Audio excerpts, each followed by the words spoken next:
Me da tanto gusto volverlos a saludar en este programa Descubriendo a Santa María de Guadalupe.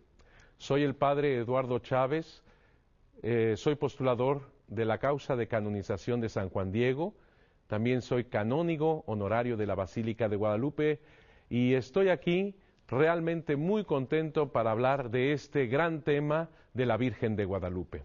Ahora nos toca profundizar en un momento también muy importante para entender el encuentro de la Virgen de Guadalupe con Juan Diego.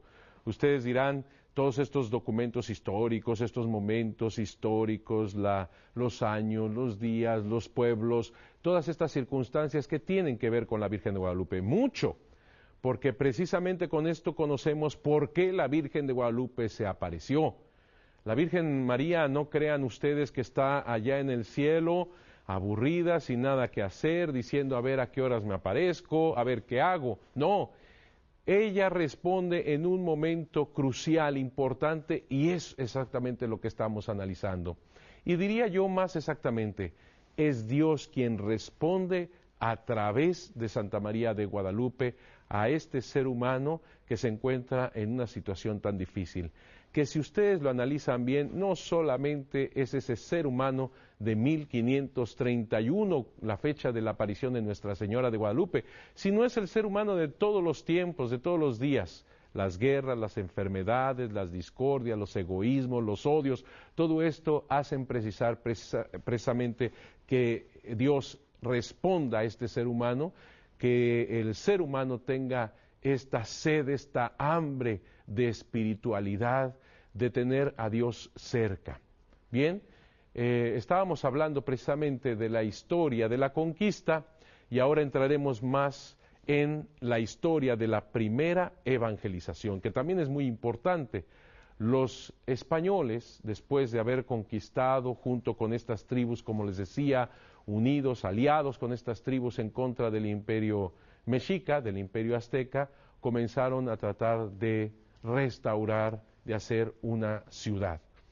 Hernán Cortés tuvo la posibilidad de hacerla en Coyoacán, un pueblo cercano al centro de la Ciudad de México. Sin embargo, por consejos, etcétera, él decidió edificar la Ciudad de México, precisamente donde se encontraba la cabeza, el alma del imperio mexica en Tenochtitlán. Así comenzó la Ciudad de México.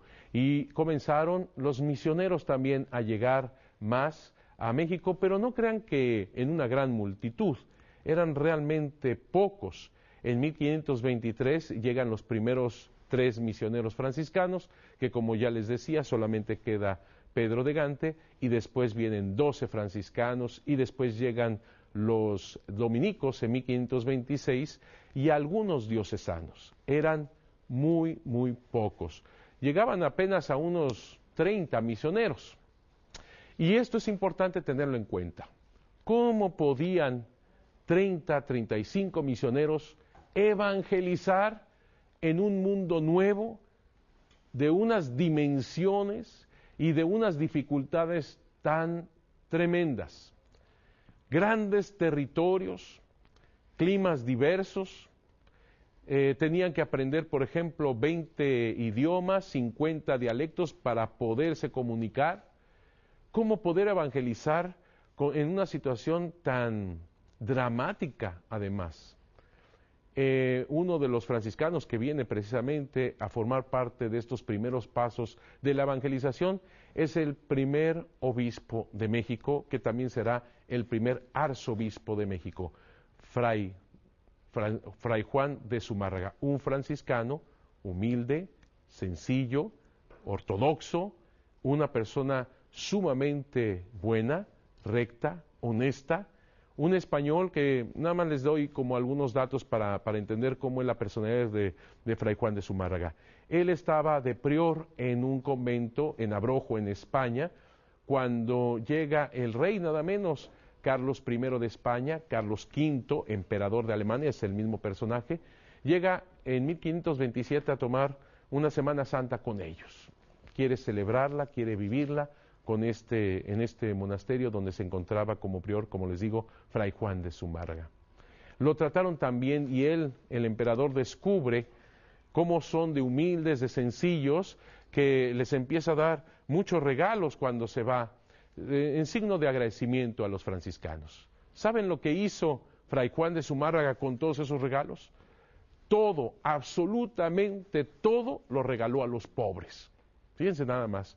Cuando Carlos I, Carlos V, emperador, tiene algún problema con unas personas, hechiceros, brujas, etcétera, en Navarra, ¿a quién envía?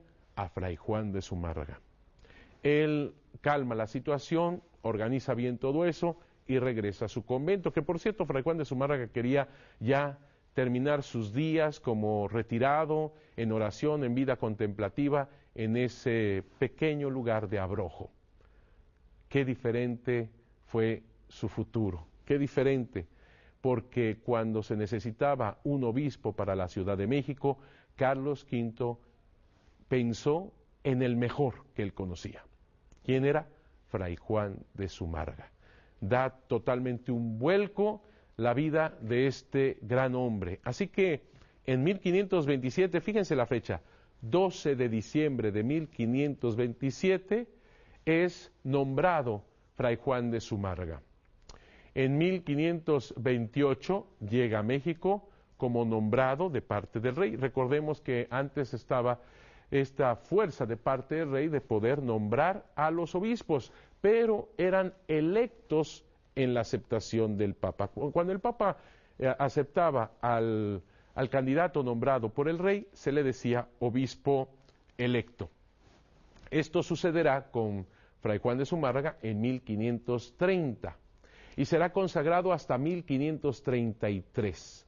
Así que cuando fue la aparición de Nuestra Señora de Guadalupe, él era obispo, si no consagrado, pero ya era electo, es decir, aceptado por el Santo Padre en 1531, ya era obispo electo. Pues bien, Fray Juan de Zumárraga, nombrado en 1527, llega a México en 1528.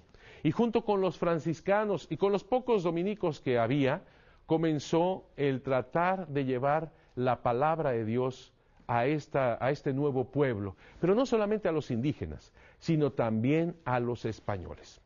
Y aquí la pregunta es, ¿cómo poder evangelizar? ¿Cómo dar el evangelio en estas nuevas tierras a esta pobre gente que había sido diezmada en la conquista? ¿Cómo poder evangelizar a esa gente que estaba en una depresión total cuando sentía que todo su mundo había terminado, se había derrumbado?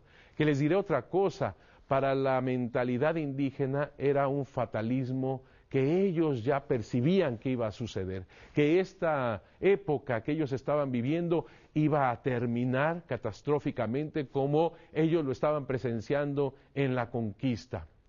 ¿Cómo evangelizar a esta gente cuando esta enfermedad de la viruela, que también con los conquistadores llega a México y donde los indígenas no tenían ninguna defensa, mata a la mitad de la población indígena? Ustedes pueden comprender cómo un joven indígena no sabía si enterrar a su padre que había muerto en la conquista o quizás a su madre que había muerto por la enfermedad. Cuántos hogares destrozados y toda la mentalidad indígena hasta el suelo.